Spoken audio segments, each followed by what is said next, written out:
Hello everybody, this is TipTop MTG here today with another Magic the Gathering video. In today's video, I am going to be going over a custom set of cards based around the items, characters, and events from Thor Ragnarok. So essentially what I'm doing here is I'm taking characters, items, and events from the movie and I'm turning them into Magic cards.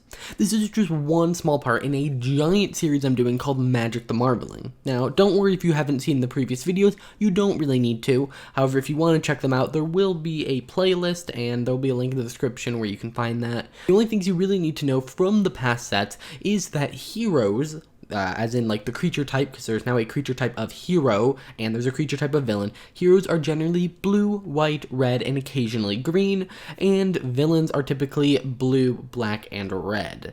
On top of that, to save space on the type line, I changed the creature type of hero, which, I created, and the creature type of Avenger, and I simplified it. So it's no longer legendary creature hero, it's now just legendary hero. And that's because of characters like Thor, who would be a legendary creature, Avenger, hero, god, Asgardian, noble. So why don't we jump right into this? Starting with our main character, Thor. So we have Thor, God of Hammers, who is a 6-cost red and white legendary hero as Guardian God Noble 4/4. And he has flying and worthy, and he says, whenever Thor, God of Hammer, becomes equipped by an equipment, sacrifice that equipment. Put a number of power counters on Thor, God of Hammer equal to the destroyed equipment's converted mana cost. You may transform Thor, God of Hammers into Thor, God of Thunder.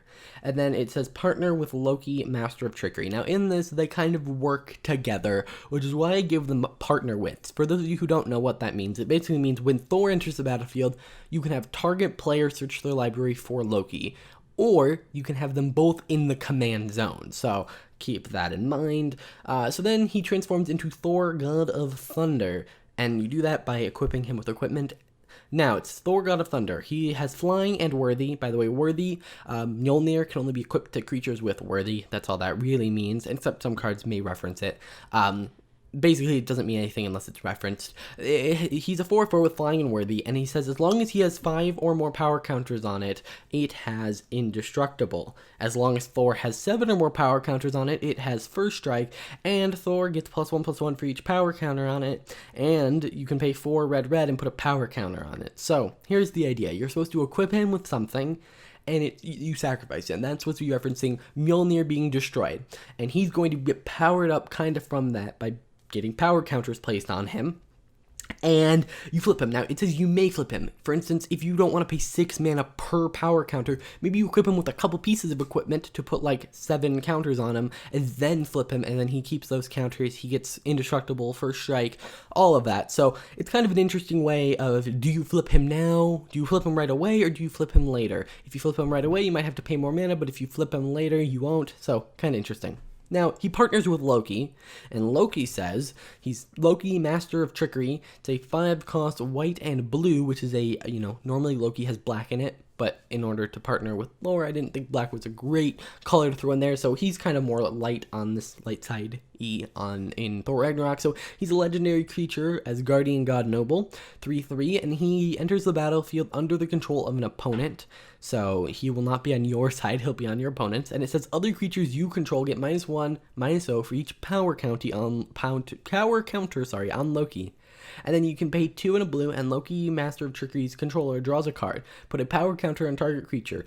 Loki, Master of Trickery's owner, may activate this ability. So here's basically how this works. You're going to cast it for 5, and an opponent is going to get a 3/3. Then all of their other creatures are going to get -1 attack for each power counter on him, and you can pay 3 mana to put a power counter on him, even when he's under an opponent's control, but they also draw a card. So you can progressively make all their stuff much weaker, except for him, and you get to put power counters on it. Now, what's interesting, it says power counter on target creature. So if you don't want to put it on him, you could put it on Thor, and he'd get more powerful. So they're both utilize power counters, and if you have both of them out, you can really manipulate the board, make your stuff really big, make your opponent's stuff really small. So it's definitely interesting. Next we have Odin Pass King, 3 white for a legendary creature as Guardian. He's no longer a noble, he's been kind of kicked out. He's a 3/3 and it says when Odin Pass King dies, destroy all enchantments. Return target permanent from your graveyard to the battlefield that was put there this turn. So this is supposed to kind of reference, it's obviously not that powerful, but it's kind of referencing Hela being released from her cell or her prison, and a lot of cards that reference prisons and cells and all that in Magic are enchantments that exile things until they leave. So this will make everything leave, and it also will return something. So for instance, it can also return, like, I don't know, it just to make the ability not awful. So you do have to get him killed. This isn't a great card, probably not going to be a commander, but I think it's thematic.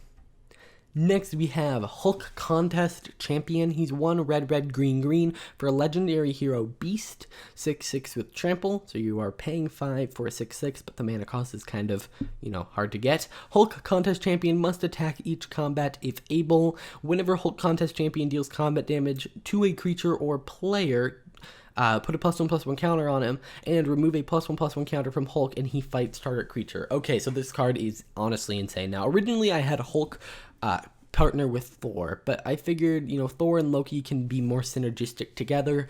He is very much I'm going to hit you very hard. So, for instance, he has to attack each combat if able. So, you're going to swing whether it's safe to swing or not. And let's say you swing at someone and they block with a 1/1. Well, he's going to deal combat damage to both the creature and the player because, trample. So then you put 2 counters on him. Now he's an 8/8. And you can then start removing counters from him to make him fight things, which does not deal combat damage, so you will not put more counters on him. But yeah, it's very powerful, and it's a very Voltron-y commander, I feel, in the fact that you're going to want it to be really big, you don't want it to die. I think it's definitely an interesting design. Next, we have Valkyrie. This is a 3 white legendary creature as Guardian Warrior 4/4. And whenever Valkyrie deals combat damage to a creature, when that creature dies this turn, if you have 4 or less cards in hand, draw a card. So this is kind of my way of giving white life gain. You have to somehow deal combat damage to a creature, kill it, and you have to have a small amount of cards in hand. So it's very situational card draw. And then you can tap an untapped creature you control with flying. And it says Valkyrie gains flying until end of turn. She rides a Pegasus, makes sense. And then you can pay 2 in a red and tap and discard a card, and Valkyrie fights target creature. So just makes her Boros colored, gives a little bit of card draw to Boros in Commander, and just an interesting way to give white some new tools, I figured. And it also is very thematic to Valkyrie. Obviously, I'm not just looking at this as a commander perspective, even though I've said a lot of commander stuff in this video so far. I'm more looking at it from a set perspective. It just works well within.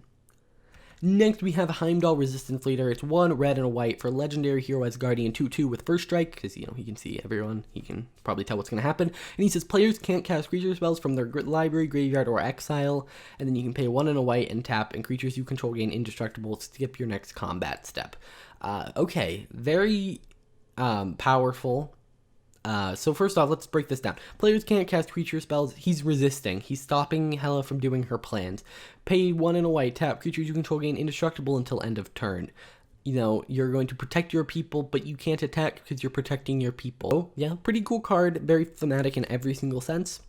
Next, we have Korg. He's 1 a red and a green for a legendary creature Cronin, 2/2, and whenever a creature attacks, it deals 1 damage to the player or planeswalker it is attacking. So that's any creature, not just creatures you control. So it kind of gives us like pseudo trample to everything. But he partners with Meek, and so Meek is a green and a white for a legendary creature Sakaran, 1/1. Whenever Meek attacks, you may pay 1. If you do, it gains indestructible and lifelink until end of turn. Whenever a player is dealt damage, Meek gets +2/+0 until end of turn. So, the first ability, basically you can always attack with him, meaning if you equip him with something that says when he attacks you gain 7 life, you can always make sure you're attacking. But also, that means that you can always activate Korg's ability to deal damage, and when you deal damage, he's going to get +2/+0. So, if you have both of them out, you can kind of guaranteed swing, gain 3 life, deal a damage, pretty cool. And if you're swinging with lots of creatures, Meat can get very big very quickly. So they synergize really well together, a combat-based deck in Naya. Next we have Hela, Goddess of Death. So when we move into our villain, she's 2, a red, white, and a black, which is slightly out of normal villain colors, but I wanted her to be the Asgardian colors, which are generally red and white, but then add in the black. So she's a legendary villain, Asgardian god, and when Hela enters the battlefield, sacrifice it unless it escaped.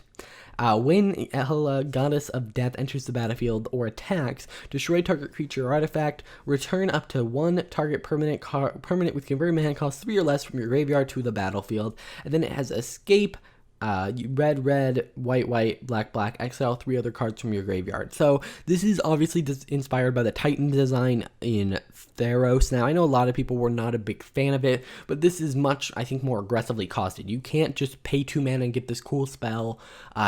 Because she's 3 color, it's a lot more expensive. And her ability, while it is powerful, you're going to pay 5 mana to destroy something and return a permanent with CMC 3 or less from your graveyard to the battlefield. Yeah, that's not amazing. But then you can keep doing it, bring her back. I like the design of her escaping. It just fits thematically. Alright, next we have Certa. He's 4 black, black, red, red. So that is an 8 cost. Legendary creature demon, 8/8 with trample. And whenever Certa attacks, destroy target creature, artifact, or land. So Asgardian, just it could have been destroy target land, but this makes it a little more dynamic. 1 in a black and draw a card. You would lose 1 life. Activate this ability only if a creature, land, or artifact was destroyed this turn. So swing with him. So you can't just like keep paying, mana over and over and over again, obviously. And so yeah, just pretty good card. Obviously it's going to cost 8. It's going to be hard to get out, but pretty decent card. Just that's all I have to say. It works well. It fits his theme of he's going to destroy the lands, the things on the land, and the people.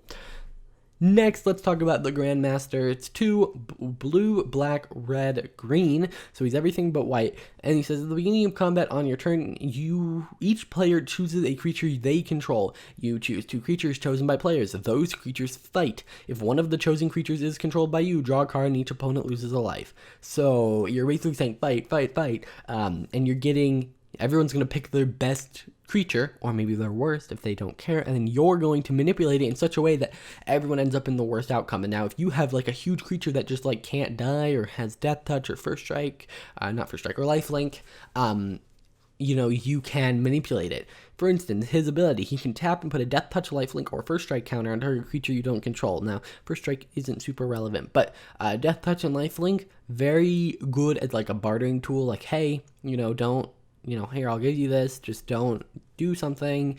And then you can also use it as a removal spell, send a little 1/1 or someone's utility 1/2 against someone's humongous creature, give the 1/2 death touch, and just boom, they both die. Or, give your stuff lifelink, make it fight, now you're gaining life, draining your opponents, and drawing cards.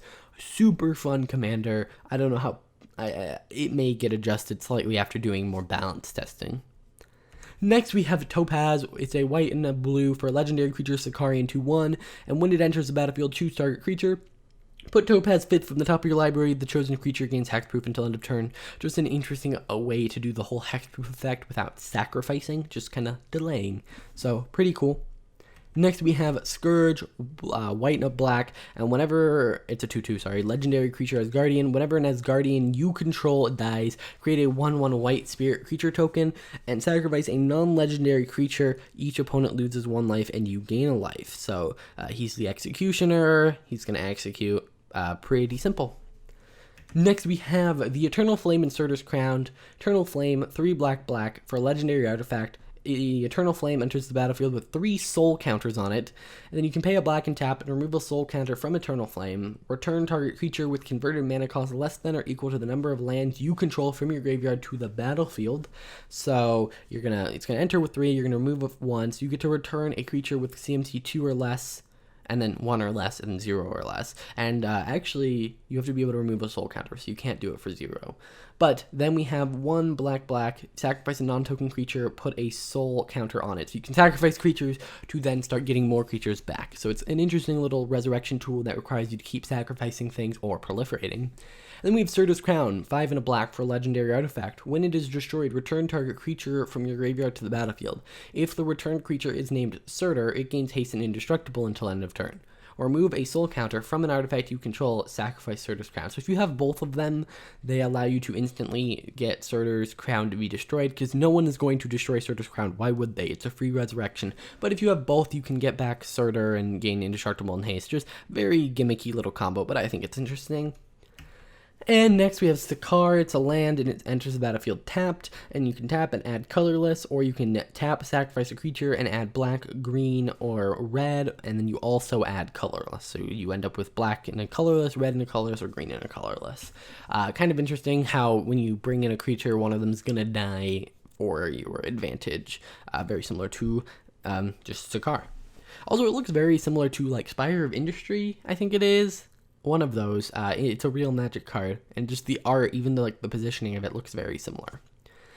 Next, we have Contest of Champions. It's 2 green for an enchantment, and whenever any number of creatures fight, draw a card, so that's when each deal damage equal to their power to the other. But then it also has an ability 2 and either 2 or green, and target creature you control fights target creature you don't control. Any player may activate this ability as though they controlled Contest of Champions. So so they will activate it, and then a creature they control will fight a creature they don't control. So it's just an all-out brawl, but anytime any number of creatures are fighting, so anytime anyone activates this ability, you're at least drawing a card. And so it's just this all-out brawl. I really love the way this is designed. Okay guys, that's it for this video. Let me know what you guys thought of all of these cards in the comments down below. I'm sure a bunch of them are also scrolling across the screen right now. These are some of the other cards that I didn't get to talk about. Again, if you want to see all of the cards, click the link in the description. I will see you guys in the next one. Bye.